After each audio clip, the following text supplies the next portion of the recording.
ఇశ్రాయేలు కాపరి విశ్వముని ఊపిరి, ఇశ్రాయేలు కాపరి విశ్వముని ఊపిరి, పరలోక సారథి ప్రభునా వారధి, పరలోక సారథి ప్రభునా వారధి, యేసు నా రథ సారథి నా హృదయ కాపరి.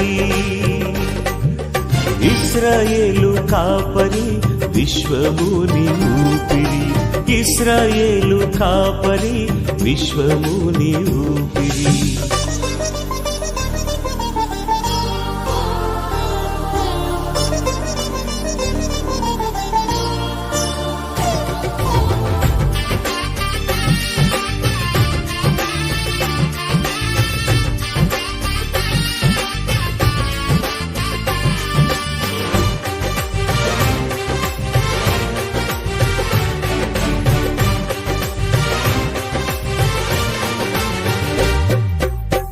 బబులోను బానిస బంధాలు తెంచి, బాధలు లేని బ్రతుకునియా,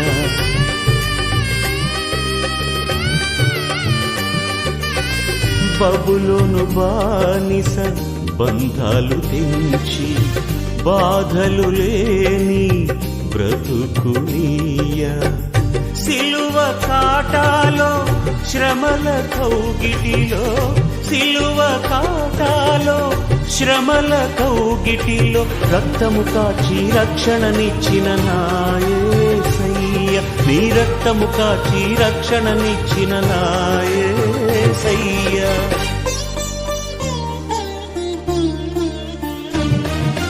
ఇశ్రాయేలు కాపరి విశ్వముని ఊపిరి, ఇశ్రాయేలు కాపరి విశ్వ.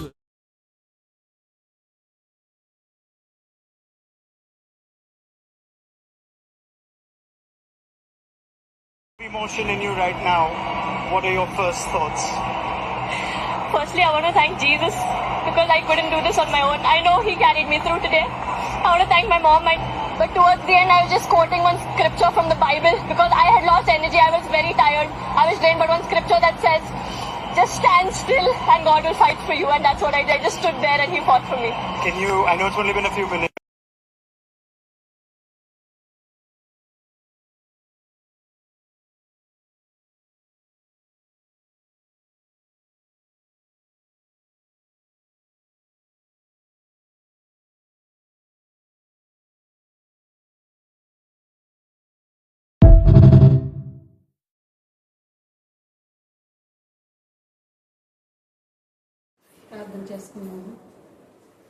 ప్రార్థన చేసుకున్నాము. స్తోత్రము స్తోత్రము స్తోత్రము స్తోత్రము. మహాగరుడ మహోన్నతుడ సర్వశక్తుల మీద సన్నదేవ, పరిశుద్ధమైన పాదం లెక్కలేని వందనములు స్తుతులు స్తోత్రములు తండ్రి. ఆయన ఎంత మెత్తమైతే ఇక్కడ కూడి ఉన్నామో నీకు తెలుసు తండ్రి. పోయిన ఆదివారం నుంచి ఆదివారం వరకు మమ్మల్ని సజీవుల కింద ఉంచిన ఆయన ఇక్కడ ప్రవేశపెట్టినందుకు మీకు లెక్కలేని వందనాలు బాబు. ఈరోజు నాయన ప్రపంచమంతా కూడాను క్రైస్తవులందరూ అనేక చోట్ల ప్రార్థన జరుపుకుంటుంటారు తండ్రి నాయన. కానీ ఎన్నో శోధనలు వస్తున్నాయి తండ్రి నాయన. యేసురాజా జ్ఞాపకం చేసుకోండి ఆయన. మీరు అక్కడ సమీపముగా ఉన్నదని తెలియపరుస్తున్నారు. మాకు సిద్ధపాటును దయచేయండి తండ్రి యేసురాజా. ఆయన మేము వచ్చుట వెళ్ళుట కాదు కానీ తండ్రి మిమ్మల్ని మోసుకొని పోవారుగా చేయండి తండ్రి యేసురాజా. మరి ఇప్పుడు వినే వాక్యాన్ని నాయన జ్ఞాపకం చేసుకోండి. వాక్యము కత్తి వలె ఖండించను, సుత్తి వలె సరిచేయనని అన్నావు. విని వ్యర్థంగా పోనివ్వకుండా వాక్యానుసారమైన నడవడిక నాకును దయచేయండి తండ్రి. ఇక్కడ కూడి ఉన్న వారందరినీ జ్ఞాపకం చేసుకోండి. వారి అవసరతలు చొప్పున తండ్రి నాయన వారి అవసరతలు తీర్చిపెట్టండి తండ్రి. వారిని జ్ఞాపకం చేసుకోండి. అనారోగ్యంగా ఉన్న వారిని ఆయన ఆరోగ్యం దయచేయండి. సంఘమును నానాడికి అభివృద్ధి పరచండి తండ్రి. మరి నాయన ఇంకా కొంతమంది నాయన అన్యులు ఉన్నారు, కొంతమంది రావాల్సిన వారు ఉన్నారు. వారిని కూడా జ్ఞాపకం చేసుకోండి. మీరే నిజమైన రక్షకుడు అని తెలుసుకుంటూ సహాయం దయచేయండి. మరి మీ కొరకు తండ్రి నాయన ఎస్ రాజా, మీరేమీ చేసుకోలేదు మా కోసం నాయన. శిలువ మీద మీ ప్రాణాన్ని అర్పించి ఉన్నారు. మేము నాయన ఏమీ చేయలేకపోతున్నాం తండ్రి. కనీసం ప్రార్థన 4వ అధ్యాయము 25వ వచనం నుంచి చివరి వరకు. మరియు అవి అరణ్యంలో నిర్భయంగా నివసించినట్లను, అడవిలో నిర్భయంగా పండుకున్నట్లను నేను వారితో సమాధానార్థ నిబంధన చేయుదును. దుష్ట మృగములు దేశంలో లేకుండా చేయుదును. వారిని నా పర్వతము చుట్టుపక్కల స్థలములను దీవెనకరముగా చేయుదును. ఋతువుల ప్రకారము వర్షము కురిపించదని, దీవెనకరమగు వర్షములు కురును. ఫలవృక్షములు ఫలములిచ్చును, భూమి పంట పండును. వారు దేశములో నిర్భయముగా నివసింతురు. నేను వారి కాడికట్లను తెంపి వారిని దాసులుగా చేసిన వారి చేతిలో నుండి వారిని విడిపింపగా నేను యెహోవానై ఉన్నానని వారు తెలుసుకుందరు. ఇక వారు అన్యజనులకు దోపుడు సొమ్ముగా ఉండరు. దుష్ట మృగములు వారినిక భక్షింపవు.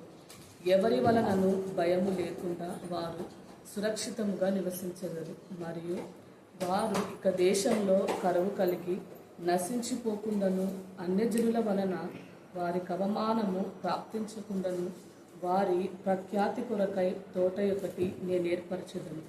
అప్పుడు తమ దేవుడైన యెహోవానగు నేను తమకు తోడుగా ఉన్నాననియు, ఇశ్రాయేలీయులైన తాము నా జనులై ఉన్నారనియు వారు తెలుసుకుందరు. ఇదే ప్రభువగు యెహోవా వాక్కు. నా గొర్రెలను నేను మేపుచున్న గొర్రెలనగు మీరు మనుష్యులు, నేను మీ దేవుడను. ఇదే ప్రభువైన యెహోవా వాక్కు. దేవుని పరిశుద్ధ ఆది కాండము 32వ అధ్యాయము 1 నుండి 4 వచనాలు చదువుకుందాం. యాకోబు తన త్రోవను వెళ్ళుచుండగా దేవదూతలు అతన్ని ఎదుర్కొనిరి. యాకోబు వారిని చూచి, ఇది దేవుని సేన అని చెప్పి ఆ చోటికి మహానయీము అని పేరు పెట్టింది. యాకోబు ఏదోము దేశమున అనగా శయీరు దేశమునున్న తన సహోదరుడైన ఏశావు నొద్దకు దూతలను తన యొద్దకు ముందుగా పంపి, మీరు నా ప్రభు అయిన ఏశావుతో ఇంతవరకు నేను లాభాన్ వద్ద నివసించి ఉంటుంది. దేవుడు తన పరిశుద్ధ వాక్యం దీవించి ఆశీర్వదించిన గాక. ఆమేన్, ఆమేన్, ఆమేన్. కీర్తనల గ్రంథము 3వ కీర్తన 1-2 వచనాలు చదువుకుందాం. యెహోవా నన్ను బాధించువారు సమస్త దేశములారా యెహోవాకు ఉత్సాహధ్వని చేయుడి. సంతోషంతో యెహోవాను సేవించుడి. ఉత్సాహగానం చేయుచు ఆయన సన్నిధికి రండి. దేవుని పరిశుద్ధ లేఖన వారిని దీవించి ఆశీర్వదించుగాక. ఆమేన్, ఆమేన్. ఈ యొక్క నవంబర్ మాసంలో మనందరూ మీరు ప్రవేశపెట్టినారు. దేవా, మీ బిడ్డలు మీ ఆత్మతో శక్తితో మీరు నింపమని ప్రార్థిస్తాం. ముఖ్యంగా నీ వాక్యం ద్వారా బలపరచని ఈ వాక్యము మా రక్తము హీమోగ్లోబిన్ కణాలలో అందరినీ దేవా ప్రవేశించుగాక. ఎన్ని హీమోగ్లోబిన్ కణాలు ఉంటాయి అంతగా నీ వాక్యం ప్రవహించడానికి మీ కృప దయచుగాక. దేవా, మా యొక్క ఎముకలలో మూల్కలలో నీ వాక్యంతో నింపమని ప్రార్థిస్తాం. మా ఎముకలలో మూల్కలలో ఉన్న దుష్టత్వాన్ని మీరు నైపచ్చమని ప్రార్థిస్తాం. మా శరీరంలో క్రూర మృగాలు నైపచ్చమని ప్రార్థిస్తాం. నా శరీరంలో మీకు ఆయాసకరమైన అవిశ్వాసం, అల్ప విశ్వాసం, అధివేత నా ప్రభా సోదరితనం అందరినీ దేవ ఏంటన్నా గర్తించాలని ప్రార్థిస్తున్నాం. దాని ప్లేస్ లో మీరు చురుకుతనాన్ని మాకు ఇస్తున్నారు. మీ శక్తిని, మీ ప్రభావం, మీ మహిళ మాకు ఇస్తున్నారు. మీ శక్తితో మమ్మల్ని నింపుతున్నారు. మీ కృపతో మమ్మల్ని నింపుతున్నారు. దేవ మీ దయతో మమ్మల్ని నింపుతున్నారు. మీ కరుణతో మమ్మల్ని నింపుతున్నారు. దేవ మీకే స్తోత్రం, స్తోత్రం, స్తోత్రం, స్తోత్రం, స్తోత్రం, స్తోత్రం, స్తోత్రం, స్తోత్రం, స్తోత్రం. దేవా యొక్క ఉదయకాల సమయంలో చేరిన ప్రతి బిడ్డలు మీ ఆత్మశక్తితో మీరు నింపుతుంది. దేవా స్తోత్రం. దోషంగా దేవుని బిడ్డగా జీవించడానికి కృప ఇస్తున్న దేవా స్తోత్రం. ప్రతి ఒక్కరిలో మీరు దేవుని పైన కలుగ చేస్తున్నందుకు మేము స్తుతిస్తున్నాం. దేవా, మీరు ప్రతి ప్రార్థన వెంటనే ఇంత త్వరగా వింటున్నందుకు మేము స్తుతిస్తున్నాం. How gracious God, how marvelous are your promises. Our hearts are deeply moved by them, Master. We thank the Lord, we praise the Lord, we worship the Lord God Almighty. God, lay the wounded hand upon each and everyone, Master. Lord, bless them abundantly, Master. Lord, pour the precious blood upon them, Master. They ask him, help make the shiki the ones outside, make it out of it, take it out. Here I come the shiki the ones out, make it no on. నా దేవా, నా దేవా, నా దేవా, నా తండ్రి, మీరు మాకు రక్తంలో రౌతులై ఉన్నారు. స్తోత్రం. మీరు మాకు అగ్ని ప్రాకారంగా ఉన్నారు తండ్రి. ఈ యొక్క మాసం అంతలో, ఈ సంవత్సరం అంతలో చివరి వరకు అగ్ని ప్రాకారంలో మాకు చేయి పట్టుకొని నడిపిస్తున్న దేవా, నీ రొమ్మను ఆనించుకున్న దేవా, మీరు మాకు వాక్యం అందరినీ తెలియజేస్తున్నారు, అందరి మంచి మేతను మాకు ఇస్తున్నారు, ఎత్తైన స్థలానికి మాకు నడిపింప చేస్తున్నారు దేవా. బలహీనమైన గొడవలు బలపరుస్తున్నారు.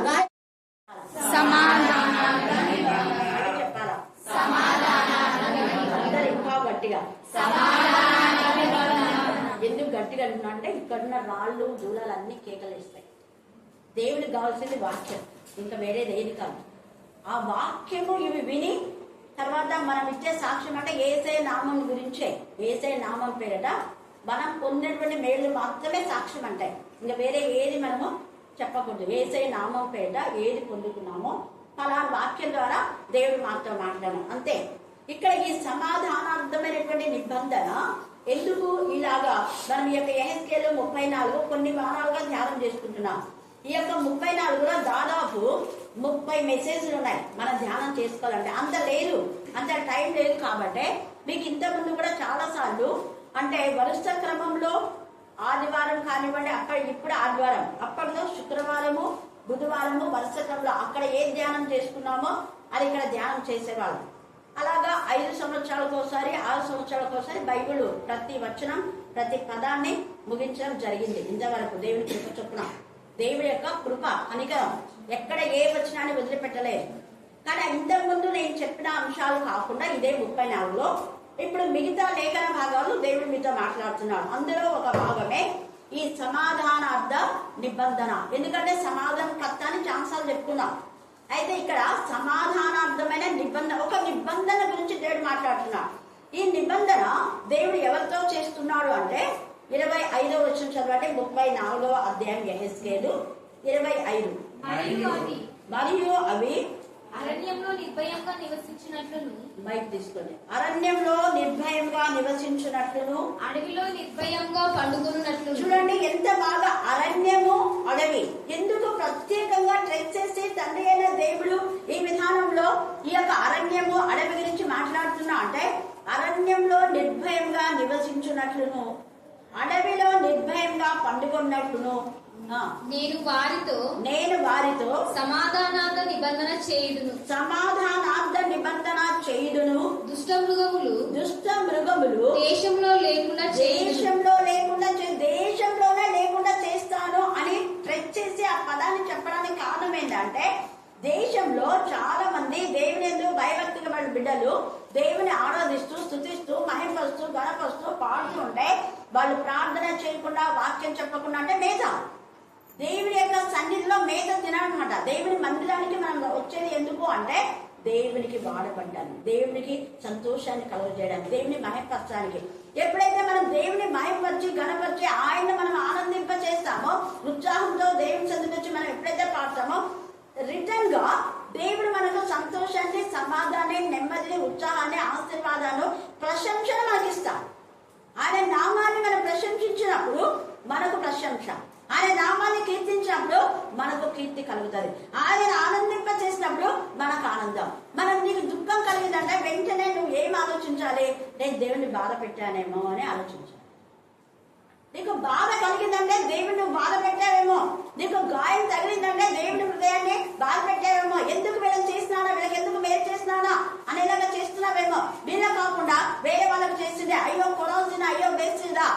మీ మధ్య చేయబడిన సూచక్రియలు వేరే వాళ్ళకి చేసిందే వాళ్ళు పూర్వమే గుణపట్ట కట్టుకొని బూడిద వేసుకొని నన్ను ఎంతగానో స్తుతించి మహిమపరచడానికి మీరు ఎందుకు ఇలాగా విశ్వాసఘాతకులు అయిపోతున్నారు అనేలాగా చేయకూడదు. నా బిడ్డలు చేసిన మేళ్లకు ప్రతిగా ఎంత కృతజ్ఞత కలిగి ఉన్నారు, చిన్న మేలు చేస్తే వాళ్ళు ఎంత కృతజ్ఞత ఉన్నారు అనేది దేవుడి నుంచి రావాలి. అందుకని అక్కడ చాలా మంది ఆత్మీయంగా ఉన్నటువంటి పిల్లలను ఈ కాపరులు తమకు ఇష్టమైన వాళ్ళని మాత్రమే సెలెక్ట్ చేసుకుని ఇష్టం కాని వాళ్ళంతా తోలివేస్తారు. తోలివేసినప్పుడు వాళ్ళు ఎక్కడంటే వెళ్ళిపోయినారు, అరణ్యంలోకి వెళ్ళిపోయినారు, అడవిలోకి వెళ్ళిపోయినారు. అక్కడ మృగాలు సరైన విధానంలో వాళ్ళని మేత మేయకుండా అవి తోసేసినాయి. బాధపడినారు, కుంగిపోయినారు వేశారు. అక్కడ చూస్తే సంఘంలో కాపరులు వాళ్ళని ఆత్మీయంగా వాక్యం చెప్పలేకున్నారు. ఇక్కడ కూడా మేత ఒకవేళ అరణ్యంలో దొరుకుతుందేమని వస్తే నా పిల్లలకు అరణ్యంలో అడవిలో లేకుండా దుష్ట మృగాలు వాళ్ళని టార్గెట్ చేస్తున్నాయి. దేవునికి బాధ అనిపించి వెంటనే అంటున్నాడు వారితో ఏమంటున్నాడు, నేను వారితో సమాధానార్థ నిబంధన చేయుదును. దుష్ట మృగలం దేశంలో లేకుండా చేయండి. దేవునికి ఒకవేళ ఇవ్వవలసిన ఆనర్ ఇవ్వకపోతే 2 విధాలైనటువంటి అర్థం ఇందులో ఉంది. మనం దేవునికి భయపడి లోబడి ఉన్నా కూడా మనం వాడబడకపోతే దేవుడు మనం ఖండిస్తాడు. కానీ దేవునికి అవిధేయులుగా, అల్ప విశ్వాసులుగా, అవిశ్వాసులుగా, తిరుగుబాటుదారులుగా, దేవునికి విరోధంగా ఉంటే కూడా చేస్తాడు. అట్లాంటప్పుడే దుష్టముగా వచ్చి టార్గెట్ చేస్తాడు. నువ్వు దేవునికి దూరం అయిపోయినప్పుడు దుష్టులు నిన్ను అరికట్టారు. అక్కడ మనం చూస్తే లోతు సమాధానార్థ నిబంధనతో ఉన్నటువంటి అబ్రహాంకు వేరైపోయినప్పుడు అక్కడంతా ఎవరున్నారు చెప్పండి? సొదొమ గొమొర్రా పట్టణంలో దుష్టులే, అంత అన్యులు దుష్టులు. అన్యులంతా ఇంకా అందరూ చాలా మంది దుష్టులే. దేవుని ఎందుకు భయభక్తి లేని అన్యులందరూ కూడా దుష్ట మృగాల్లాగా పోగై నీతివంతుడైన లోతును బాధ పెట్టారు. లోతేమో నీతివంతుడే, కానీ ఆయన నీతి ఆయనలోనే వెలుగుతుంది. ఎవరికి నీతిని ఆపాదించలేదు. ఆ నీతి కూడా బెస్ట్, స్వనీతి అంటారు. నీకు నువ్వు బాగున్నావు అనుకుంటున్నావు, కానీ ఒకరినైనా బాగు చేస్తున్నావా? వీధిలో ఒకరినైనా దేవుడి సన్నిధికి నడిపిస్తున్నారా? అది అక్కడ నడిచే వరకు ఒప్పుకో, వదిలిపెట్టవు. అది అక్కడ దేవుడు మనల్ని ఆశీర్వదించే వరకు వదిలిపెట్టినట్టుగా ఇక్కడ యాకోబును మనం చూసుకున్నాం. అందుకనే సమాధానార్థ నిబంధన. ఇక్కడ యాకోబుకు సమాధానం లేదు కాబట్టి ఎంత శ్రమ పన్నాడో. ఆదికాండము 27 వచనం చదవాలి. ఆదికాండము 27. వచ్చి అతను ముద్దు పెట్టుకున్నాను. అప్పుడు అతని వస్త్రములను వాసన చూసి అతను దీవించి ఇట్లా నేను. చూడండి, ఇక్కడ ఒక అక్రమమైన మార్గంలో ఈ యొక్క ఆశీర్వాదాలు పొందుకోవాలనుకున్నాడు. ఎవరు? యాకోబు, అంటే ఇశ్రాయేలు. ఈ మధ్యాహ్న కాలంలో అక్రమమైన మార్గంలో నీకు ఆశీర్వాదం కావాలనుకోదు. అక్రమం అంటే క్రమము కానిదే అక్రమం. క్రమమైంది ఏంది? ఈ పాట పలాని వాళ్ళకు వచ్చిన వాళ్ళందరూ లేచి నిలబడి పాడాలి, దేవుని కనపరచాలి. లేచి నిలబడంటే నిలబడాలి, లేదంటే కూర్చొని పాడమంటే మీ ఇష్టం అది. కానీ అందరికి ఏకాత్మ, ఏక మనసు, ఏకభావం. నిలబడాలంటే నిలబడి పాడాలి, కూర్చొని అంటే కూర్చొని పాడాలి. గుర్తుపెట్టుకోండి. మోకాళ్ళు అంటే మోకాళ్ళు ఉండాలి. నిలబడమంటే మోకాళ్ళుని, మోకాళ్ళు ఉన్నామంటే నిలబడడం, కూర్చొని అంటే లేవడం, లేవడం అంటే కూర్చోడం చేయకూడదు. అలా చేయడం ద్వారా సమాధానం ఉండదు. ఉంటుందా సమాధానం? ఉండదు. సమాధానార్థమైన నిబంధన. ఇక్కడ దేవుడు చెప్తున్నాడని మనం అనుకుని దేవుడి సన్నిధికి వస్తున్నాం. నాకు దేవుడు చెప్తున్నాడు, మీకు దేవుడు చెప్తున్నాడు. నన్ను నిలబడమంటే నేను నిలబడతా, నన్ను మోకాళ్ళు ఉండమంటే మోకాళ్ళు ఉంటా, సాగిలపడమంటే సాగిలపడతా. ఇక్కడ సాగిలపడి ప్రార్థన కూడా చాలా మంది చేశారు. రత్న గుర్తుంది కదా, పైన స్థలం ఎక్కువ ఉంటుంది కాబట్టి ఆ రాత్రి ప్రార్థనలో దాదాపు ఒక 20-30 మంది స్పేస్ అంతా పెట్టి మగపిల్లలు ఒకవైపు, వీళ్ళు సాగిలపడి ప్రార్థన చేసిన ప్రార్థనలు ఉన్నాయి. సాగిల పడ్డం అంటే మన యొక్క శరీరాలంతా భూమికి అప్పగించాలి. సాగిలపడి బ్రతికెను అనే మాట ఉంది. దేవుడు ఏ విధానంలో మనం గైడ్ చేస్తే ఆ విధానంలో అందరూ కలిసి చేయడం ద్వారా ఆశీర్వాదం. ఒక్కవేళ నువ్వు అలా చెయ్యవనుకో నీకు సమాధానం ఉండదు. ఇక్కడ యాకోబు రైట్ వేలో వీటిని సంపాదించుకోవాలి, కానీ రాంగ్ వేలో దేవుడు ఆల్రెడీ ఆయన ఆశీర్వదిస్తానని చెప్పాడు. తొందరపాటు మనస్తత్వం రిబ్కా తర్వాత పక్షపాత ధోరణి.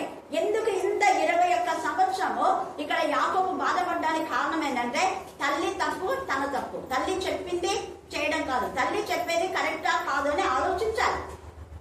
అమ్మ అలా చేస్తే నాకు శాపం వస్తుందమ్మా అంటే ఏం కాదు, ఆ శాపం నాన్న చూసుకుంటాము. మూర్ఖం తల్లి, మూర్ఖంగా మాట్లాడింది.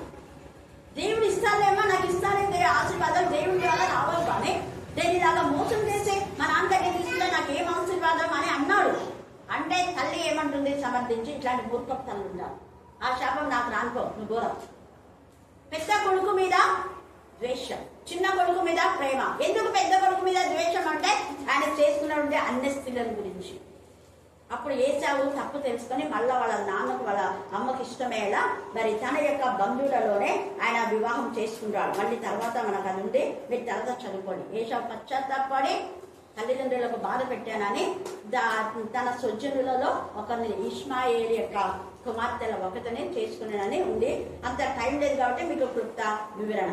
అప్పుడు అంతగా మరి ఆశీర్వాదాలు తీసుకున్నాడు.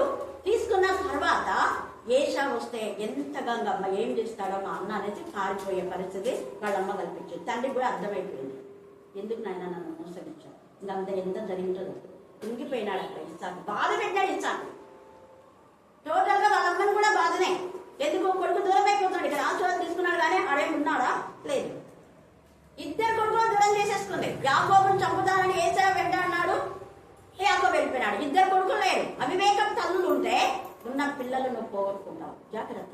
తల్లులతో దేవుడు మాట్లాడతాం. పక్షపాత ధోరణితో కుమారులైనా కుమార్తెలైనా పెద్ద కూతురైనా చిన్న కూతురైనా ఎవరైనా సమాధానార్థమైన ఆ నిబంధన ఎప్పుడైతే నీ పిల్లలతో చేస్తావో అది ఖచ్చితంగా సమాధానమే. యోబు తన కొడుకులకు కూతుళ్లకు సమాధాన విధానంలో పంచాడు. అందుకనే యోబు పోగొట్టుకున్నదంతా డబ్బల్ దేవుడు ఇచ్చిన తర్వాత ఏ శత్రువులైతే ఆయన అవమానపరిచారో వాళ్ళు వచ్చి పశ్చాత్తాపడి ముఖం వైపు తిరిగి యోగును క్షమాపణ కోరుకొని యోగుతో సమాధాన పడిన తర్వాతనే వాళ్ళ అర్పణ దేవుడు స్వీకరించాలి, లేకపోతే స్వీకరించాల. యోగును మీరు యోగు యథార్థవంతుడి పైన మీరు చెడ్డ ఆలోచన చేసుకుంటారు. యోగు మాట్లాడితే యథార్థంగా మాట్లాడుతున్నా. యోగుకి పరిస్థితి ఏంటంటే నేను టెస్ట్ చేస్తున్నా, మీరెందుకు అతన్ని అవమానపరుస్తారు? నా పరీక్షలో ఒక భాగం. ఈ యొక్క సమయమందు దేవుని పిల్లలకి ఏదైనా పరీక్ష వస్తే దేవుడు ఇస్తున్న ఒక భాగం. ఇక్కడ యాకోబు కూడా కొన్ని పరీక్షలు వస్తాయి.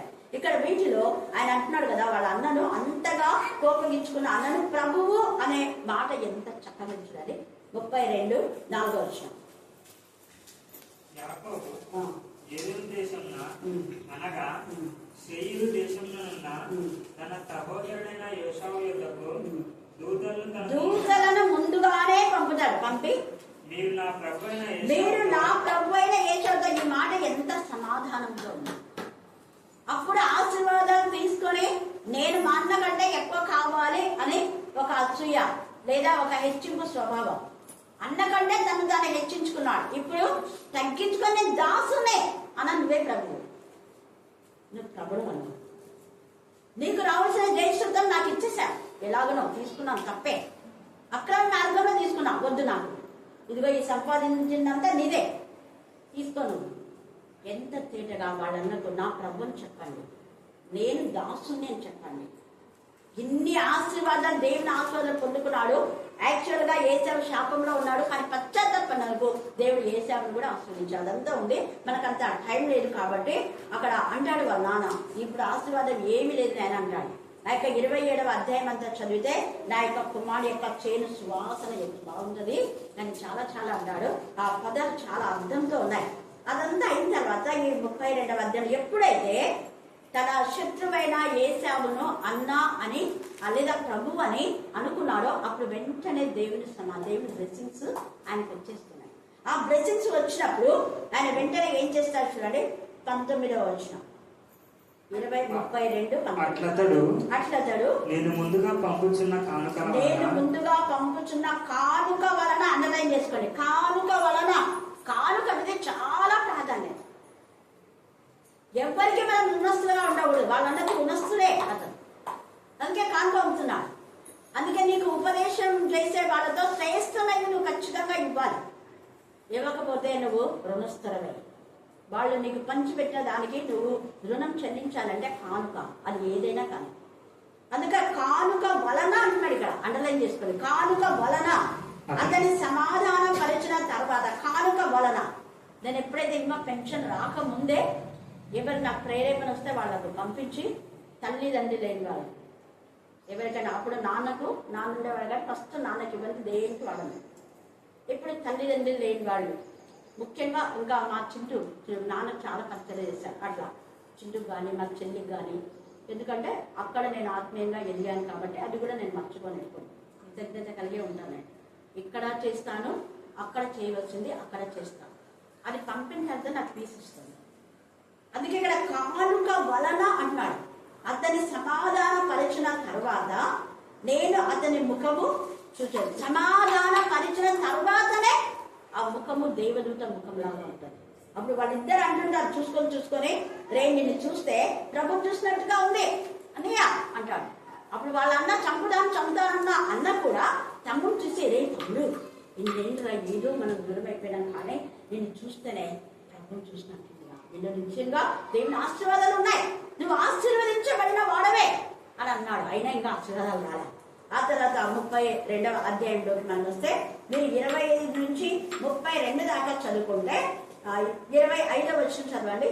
తాను అతని గెలవకుండా చూచి తొడగూడి మీద అతని కొట్టాను. అప్పుడు అతడు ఆయనతో పెనుగులాడుట వలన, తొడగూడు పోతుంది, పోయినా కూడా అండర్లైన్ చేస్తారు. తొడగూడు పోయిందంటే ఎంత బాధ కదా. మనకి ఇక్కడ తొడగాని మోకాలు కానీ అరికాల నుంచి కాలు వరకు ఏదైనా పెయిన్ ఉందంటే ఇంకా అసలు ఎవరితో మాట్లాడలేం, తినలేం, తాగలేం. ఎంత ఆ పెయిన్ అనుభవించిన వాళ్ళకి తెలుస్తుంది. ఒకసారి నేను భరించినాను కాబట్టి చాలా చోట్ల తిరిగి బాగా కాలు నొప్పి పట్టేసి లాగేస్తా ఉంది. అసలు నేను ఊరికే ఇంత తిరిగితే ఇంత లాగుతుంది, ఎంత బాధపడింటాడో అనిపించింది. కాలు వేసి కాలు పెట్టడానికి ఒకసారి ఇక్కడ కూడా అలా చేస్తుంటారు కదా, అక్కడ చూస్తుంటారు రాత్రి తాగుతున్నారు అంటే టైడ్ ఇంకా కొంచెం ఎక్కడన్నా పోయి ఏమన్నా తిరిగి వచ్చింటే నైట్ ప్రేయర్లకు లేవడానికి పోతే రాదు కాలు వస్తారు చేస్తుంటారు. చూస్తుంటారు అప్పుడు క్యాన్సర్ పైన గుర్తుండగా అంటుంటారు, తల్లేదు అంటారు. అంత బాధలో చూడండి, అంత బాధలో కూడా దేవాలయం నన్ను ఆశీర్వదించింది. మన నుంచి దేవుడు కోరే బాధలో కూడా దేవుని ఆశీర్వాదం కోసం నీకు ఆరాటం, ఆశ, అభిలాష, తపన, తృష్ణ ఉందా? దేనికోసం ఉంది నీ ఆరాట? ఏదో పొందుకోవాలనా? లేకపోతే పిల్లలకి ఈరోజు సండే బాగా వంట చేసి పెట్టాలి అని ఉందా నీ ఆరాట? లేకపోతే ఇంకా ఏదేదో వేరే వేరే దాంట్లో ఉందా? నీకు ఎన్ని ఉద్యోగాలు ఉన్నా, ఎంత విద్య ఉన్నా, ఎంతమంది పిల్లలున్నా, ఆస్తి అంతస్తులు ఏదున్నా అవన్నీ కూడా సున్నానే. ఎందుకు సున్నా? నీ పిల్లలు ఆత్మీయంగా ఉంటేనే నీతో పాటు పరలోకానికి వస్తారు. ఆత్మీయంగా లేకపోతే వాళ్ళు వేసిన అర్థమే. నీ దేశం ఒకటే, వాళ్ళ దేశం వేరే. దేశంలో దేవుని దేశంలో ఆయన ఇచ్చే దేశంలో ఆయన స్వస్థపరిచిన దేశం క్షేమకరమైంది, సురక్షితమైంది. అది మనకు ఆశీర్వాదకరమైనటువంటి ప్రదేశం, ప్రాంతం. అందుకని ఇక్కడ ఎంత బాగా నీవు నన్ను ఆశీర్వదించితేనే కానీ నేను నిన్ను పోనీయను. ఆశీర్వదించే వరకు పోరాడి ఆ తర్వాత పేరు అడుగుతాడు. ఎందుకు నన్ను పేరు అడుగుతున్నావు అంటాడు. అప్పుడు అక్కడ అతన్ని ఆశీర్వదించను. హల్లెలూయా, హల్లెలూయా, హల్లెలూయా. చాలా చర్చ జరిగింది, అదంతా మనకి ఇప్పుడు టైం లేదు. ఎందుకు ఆ చర్చ జరిగింది అంటే అదేంటి, నువ్వు అప్పుడే ఆశీర్వాదం పొందుకున్నావు కదా, మళ్ళీ ఎందుకు నన్ను ఆశ్రయించమంటున్నావు? మీ నాన్న దీవించేశారు కదా ఫలానా వాళ్ళ దగ్గరికి, ఇంకా దైవజనుల దగ్గరికి 10,000 5,000 ఇచ్చి ఆశీర్వాదం పొందుకున్నావు, మళ్ళీ నా దగ్గరికి వచ్చి ఎందుకు అడుగుతున్నావు అంటాడు ఆ దేవుడు అంటాడు. అదే అన్నాడు ఇక్కడ. నాకు బుద్ధి వచ్చింది ప్రభు, ఆశీర్వాదాలు ఇక్కడ ఉన్నాయి, నాకు అర్థమైపోయింది. ఎస్, ఈ స్థలం కూడా ఆశీర్వదించవలసిన స్థలం. నువ్వు ఎక్కడెక్కడో తిరగచ్చు. మొన్న అదే కొత్తగా నుంచి వచ్చిన వాళ్ళు అదే అన్నారు, నిజంగా ఇది దేవుని యొక్క మందిరమే. 27లో యాకోబు అంటాడు, 27వ అధ్యాయము, ఆదికాండం 27వ అధ్యాయము, 27వ అధ్యాయము 16వ వచనం చదవండి. 27వ అధ్యాయము కాదు, 28వ అధ్యాయము 28. యాకోబు నిద్ర తెలిసి నిశ్చయంగా యెహోవా ఈ స్థలమందు ఉన్నాడు, అది నాకు తెలియకపోయేది అనుకొని భయపడి, ఈ స్థలం ఎంతో భయంకరము, ఇది దేవుడి మందిరమే కానీ వేరొకటి కాదు, పరలోకపు గవిని ఇదే అనుకున్నాను. తెల్లవారినప్పుడు యాకోబు లేచి తలగడగా చేసుకుని రాయి తీసి దానిని స్తంభంగా నిలిపి దాని కొన మీద నూనె పోస్తాను. చాలా మంది ఎందుకు సలపక పునాదుల దగ్గరికి వచ్చి రాళ్ళ మీద నూనె వస్తుంటే వాళ్ళకి తెలియలేదు కాబట్టి మాట్లాడతారు. ఇక్కడ ఉందా లేదా? ఉందా?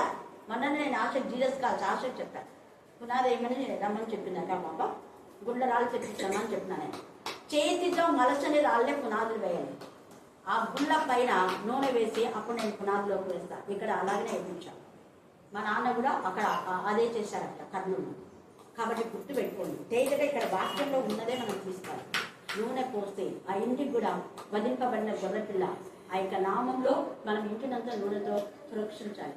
అది ప్రతిష్ఠించబడినటువంటి స్థలం. అందుకే ఇక్కడ ఇది మహానయమే అన్నాడు ఆ స్థలానికి. తర్వాత ఇది ఒక మందిరం అవుతుందంటే నిజంగా అదే మందిరంగా అక్కడే యెరూషలేము కట్టబడింది. హల్లెలూయా, హల్లెలూయా. కొన్ని సంవత్సరాల క్రితం ఇప్పుడు నాకు బాగా గుర్తొస్తుంది. కొన్ని సంవత్సరాల క్రితం ఇక్కడ ఈ ఇల్లు ఇవన్నీ ఏం లేవు. బాబన్న వాళ్ళ ఇల్లు ఉంది, ఇంట్లో తోట ఉంది. ఇక్కడంతా నేను నడుచుకుంటూ తిరిగినా. జొన్నలో ఏమో వేసినాడు, ఇవంతా ఇల్లు ఏం లేవు. అన్న వాళ్ళ ఇల్లు జనపనాన్న ఏదో సంథింగ్ నాకు అంత గుర్తులేదు. అన్న వాళ్ళ ఇంటికి వచ్చిన నేను అప్పుడు కొత్తగా నాకు అపాయింట్మెంట్ కోసం వచ్చిన 84, 85 నాకు బాగా గుర్తుంది. అప్పుడు నేను బస్సు పోతుంటే చూసి అన్న దిగి ఇంటికి రమ్మని చెప్పి నేను ఆల్రెడీ ఎమ్మెల్యేలు తీసుకున్నాను. టికెట్ క్యాన్సిల్ చేసి మళ్ళీ దింపి అన్న ఇంటికి తీసుకొచ్చి ట్రైన్ చేయించినాడు. ఇక్కడ ఉన్నమ్మ షారా పాపన ఏమో ఉంది, ఇద్దరు 2 వియాలు ఉన్నాయి. నాకు ఇప్పటికీ గుర్తుంది. అయితే ఇదంతా దేవుడు ఎందుకు మరి ఇక్కడ ఏర్పాటు చేశాడని తెలియదు. హల్లెలూయా హల్లెలూయా హల్లెలూయా. అక్కడ దారి ఇట్లా మంచిగా ఉండింది, ఆ దారిలో నడిపించుకొని వచ్చినాడు అన్న నాకు. మళ్ళీ తర్వాత బస్ ఎక్కించినాడు. ఒక అర్ధ గంట నేను ఉన్నా పనిలో. తర్వాత మళ్ళీ నేను వెళ్ళిపోయాను. దేవుడు నామకు మహిమ కలుగుతాక.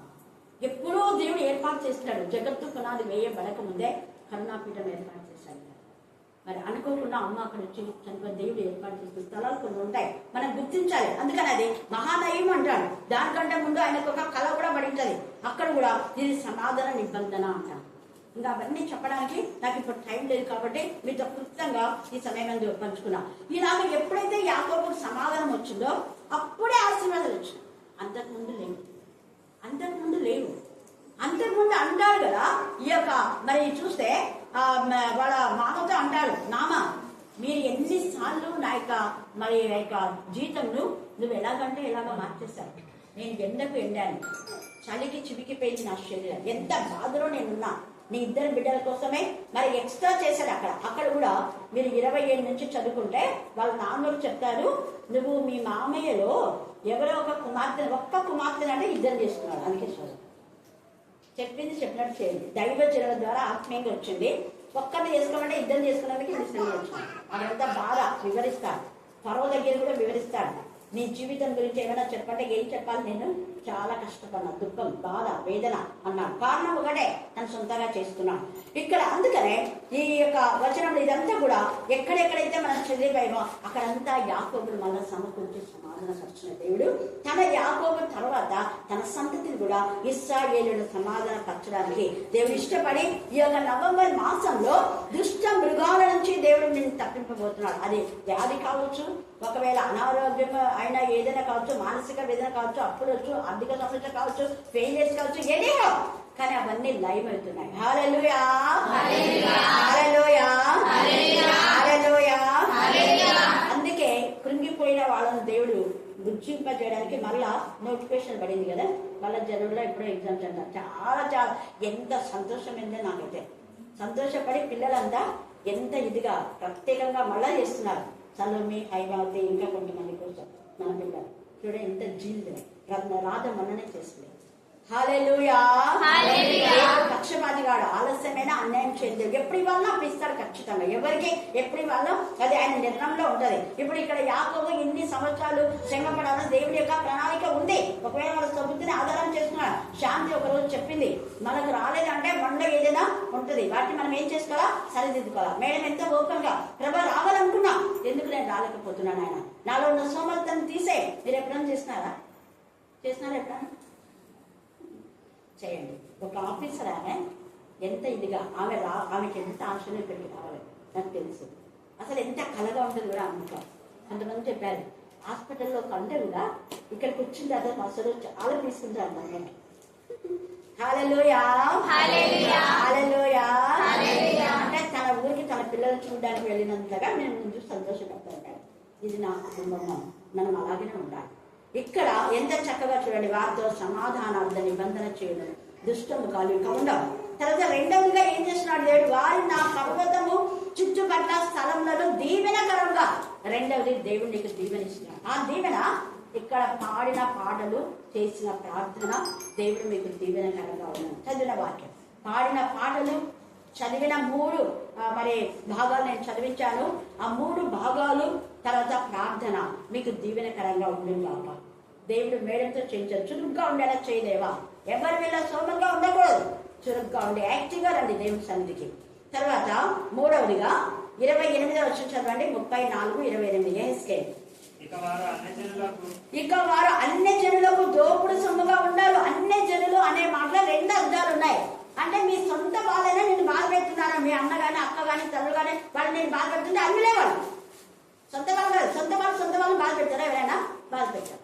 నిన్ను బాధ నువ్వు ఆత్మీయంగా ఎదుగుతున్నావని నీ సొంత అన్న అక్క ఎవరు బాధ పెట్టినా దేవుడు వాళ్ళతో మాట్లాడతారు. అందుకనే ఇక్కడ ఎంత చక్కగా సొంత వాళ్ళు అన్ని రోజులు బాధ పెట్టిన వాళ్ళు దేవుని బట్టి సమాధానం కొన్నారు. యాకోబు చేశారు కదా, 2 వైరం చంపుకోవాలన్నంత ఉండింది. బలవంతాన్ని తీసుకున్నాడు, మోసం చేసి తీసుకున్నాడు యాకోబు. మోసం చేసింది ఎప్పటికీ మనం బ్లెస్సెడ్ కాదు. రైట్ వేలో మనం సంపాదించుకోవాలి, రాంగ్ వేలో కాదు. యథార్థంగా, నిజాయితీగా, నీతిగా భక్తిగా, అది ముందు మనం దేవుని సంధికి వస్తే దేవునికి అన్ని ముందు ఇచ్చేస్తాం. మళ్ళీ మళ్ళీ చెప్తాం, నువ్వు దేవునికి ఇవ్వాల్సిన టైం కింద ఇవ్వకపోతే మన లైఫ్లో నేను అనుభవించి ఈ విషయాన్ని నేను చెప్తున్నాను, మళ్ళీ మళ్ళీ చెప్తాను. ఎప్పుడు నేను దేవుని ఫస్ట్ ప్రయత్నిస్తా కాబట్టే నేను ఆ ట్రైనింగ్ అయిపోయిన తర్వాత ఒక్క వారం రోజు కూడా ఫ్రీగా ఉన్నాను. వెంటనే దేవుడు నాకు ఉద్యోగం ఇచ్చాను వారంలోనే. పెద్దగా మీలాగా కష్టపడాల లేదా నేను ఎక్కడ మరి ఆ క్లాసులు ఈ క్లాసులు అని చెప్పి స్పెషల్ క్లాసులకు వెళ్ళలేదు, కోచింగ్కి వెళ్ళలేదు, ఏం లేదు. సింపుల్గా 5 క్వశ్చన్లు మాత్రం నాకు ఇచ్చారు.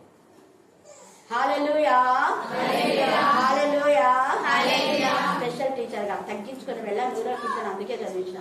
100 కంటే ఇంకా ఎక్కువనే వస్తున్నాను, ఎక్కువనే వస్తుంది. 2 వస్తుంది.